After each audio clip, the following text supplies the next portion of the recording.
Hello Jackal! In one of my last videos I showed you how to make this skewed, tilted, angled, whatever you want to call it, rectangle. Now you can use this on any shape, but mostly it's used on rectangles. The issue being, you had to do it manually. Now I wanted to have something that's a little bit more user-friendly, but it still has downsides. You want to see it? Of course you do. It can look something like this. I bet you didn't see it. So let's go frame by frame. And mind you, this is still not a template. It could be, but I have my doubts that the template would work as it should. So the issue being, for some reason, this is getting cut off every once in a while, even though everything was keyframed. Now I have done this fusion composition originally in DaVinci Resolve 17. It worked fine when I made it. I copied it to this system. It's using DaVinci Resolve 18.6, and I have no idea if this would work in DaVinci Resolve 19, like it's supposed to. Now I will show you the magic, how this can be made, and what the template could look like. So basically you would have a polygon. You would simply move a point. Okay, so I guess it's not that polygon, it should be this one then. So you would simply move a point and get a skew any way that you want, or move the top point. The animation stays the same. So it doesn't matter how big this shape is.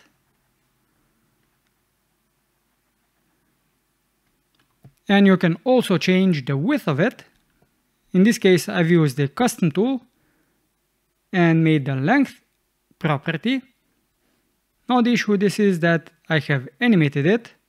Now I do have a bunch of keyframes because I was testing it out, but you only need 3. The starting one, so 0. Then I think I had this one at 18. And it shoot a little bit more than the default value if you wanted to extend it, and at the end it would come back to the default value. And as you can see, this shape is automatically masking out the text, but there are still issues with the border when it comes to the polygon itself. Now, is this because of the shadows that I'm using? I don't know, I can disable it, it doesn't look like it.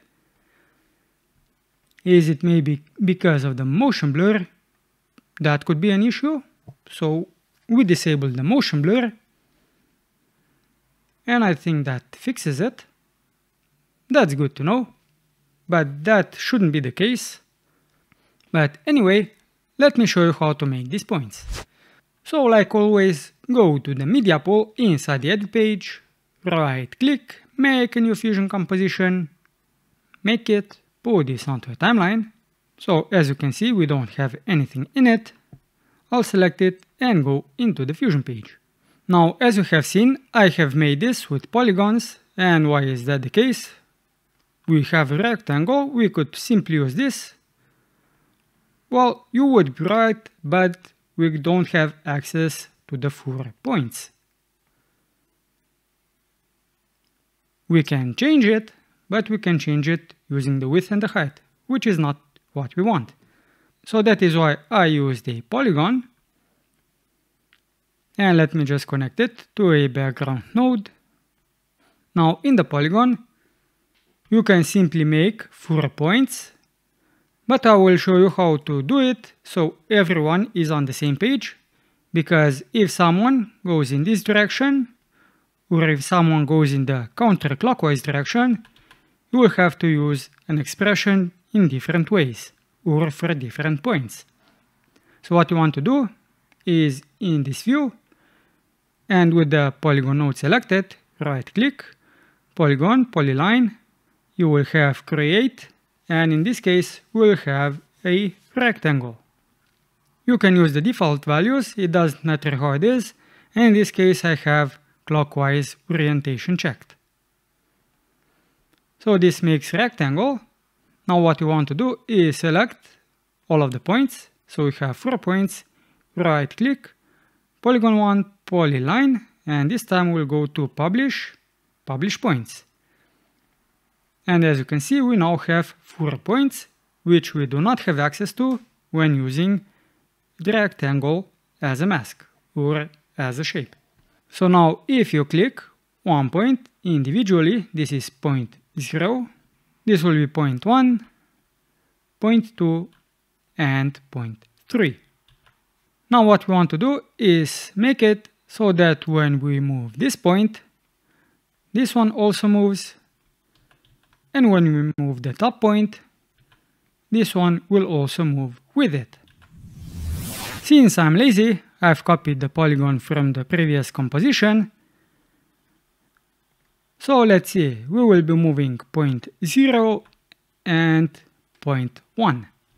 So the point 2 and point 3 will be expressions. So right click on them and click expression. This will be a point, and we need to put in an X and a Y value. But before we do anything, depending on where the playhead is, go to the section that has shape animation, click on the arrow if you have it, and click on the red diamond. If you don't have this disabled, then if you make any changes, like so, this will be automatically animated, which is not something that you want. So disable this. Now the first thing that we need is simply copy this expression. So we'll have 2 expressions. This will be the first one, and this will be the second one. Now I have something here that does not exist yet. So instead of this, I will simply use, let's say, a fixed value of 0.5, and this is the default center position. So center X 0.5. So we will now have this point, point 2, being 0.5 plus 0.1x, so plus this value, and the y will be the same. So change this section 0.5 and also do it for the bottom section. And let's see what we have. As you can see, we can now move the shape exactly as we wanted. Now usually for the default position, I use 0.25 on the point 0x and maybe like 0.55 for the y, and for point 1, 0.2 and 0.45.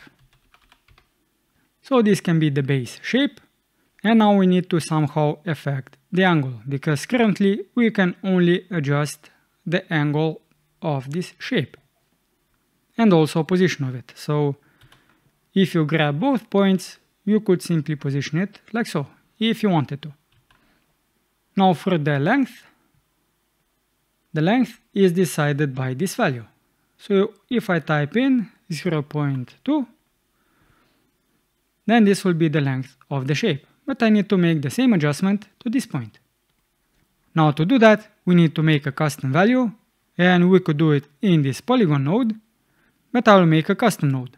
Delete this node, shift space, custom tool, and I will also rename it to, let's say, length. And in the custom tool node that I have renamed to length using F2, I'll right click and go to edit controls, give it a name. This will be maybe length, or maybe I'll call it shape, because the node already has the length name. So this will be the name, this will be a number. I want to put this control under the controls page, so select this. I want this control to be animatable. This will not be a whole number, it will go from 0 to 1. So this will be the range 0 to 1, and 0 to 1 is the allowed value. As for the default value, maybe 0.5. And I want this control to be a slider. Now the center, I can also define this as 0.5. As for the steps, maybe 0.01. So now we have a shape control that we can adjust from 0 to 1, and if we double click on it, it will go back to 0.5. And now in the polygon node, we simply have to change this 0.5 value with the length dot shape, because the shape is this. We will see if it works, because if you take a look at bottom left, it says length dot length, even though I named it shape. So this is length dot length, even though I called it shape. But now I can adjust the length dot shape. It should be shape. And we can animate the shape. So if we make a simple animation, like so, overshoot a little bit, like so, and then it goes back down to the default. This is the animation. And if I now go to the polygon and change any of these values, but we have to go to maybe this position, because otherwise I was selecting these 2 points.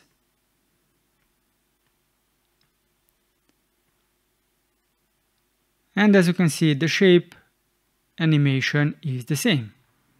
Now this was just on a black background. What I usually do, or what I have done, is make this into a solid color. I have then made a copy of this polygon. So copy, Ctrl-Shift-V to make an instance of it, or right click to paste it.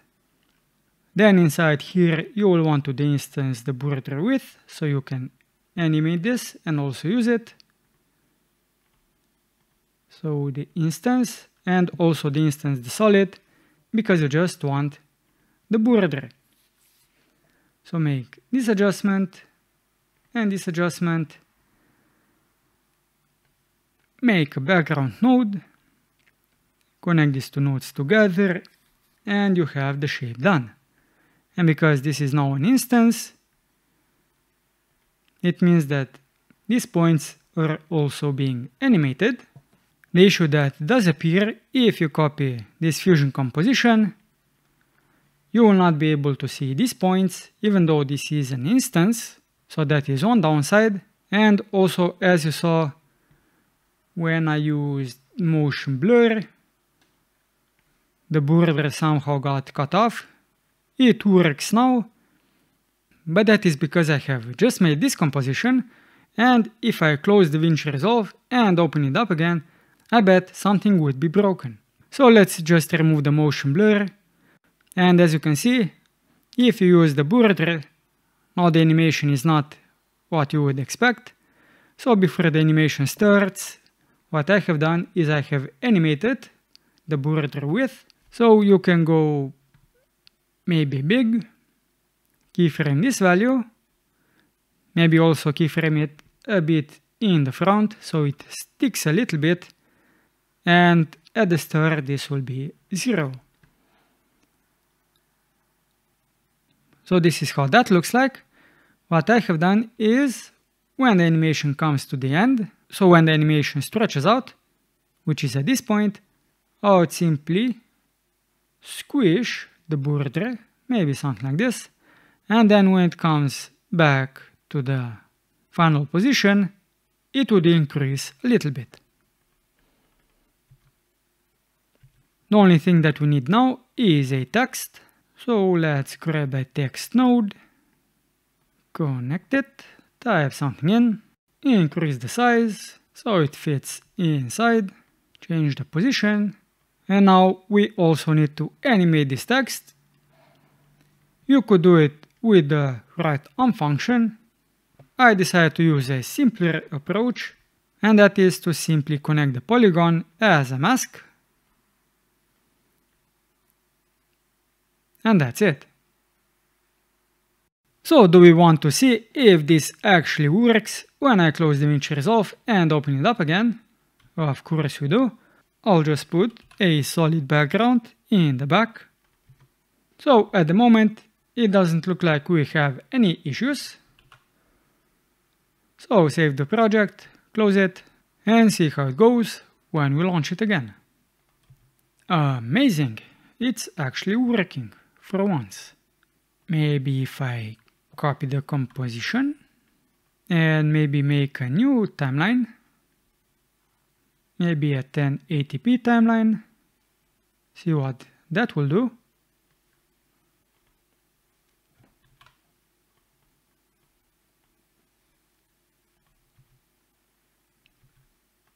Amazing! Let's see, do the polygon shapes still work? This does. So I guess if you make a template, you only have to use the polygon, not the instance one. Even though this should work in the same way, and as you can see, we actually don't see the points. Which we should see them, but we don't. So that is one issue. Let's see if the same applies with the motion blur enabled. Well, currently with this one it doesn't seem like we have any issues, as I have shown in the beginning. But disabling the motion blur will also probably fix any of the issues that you might have if you use this approach to make custom animations. And if you found this video helpful, give it a thumbs up and subscribe to the channel if you want to see more DaVinci Resolve content. I'm Simon, and until next time, Jackal, keep it digital.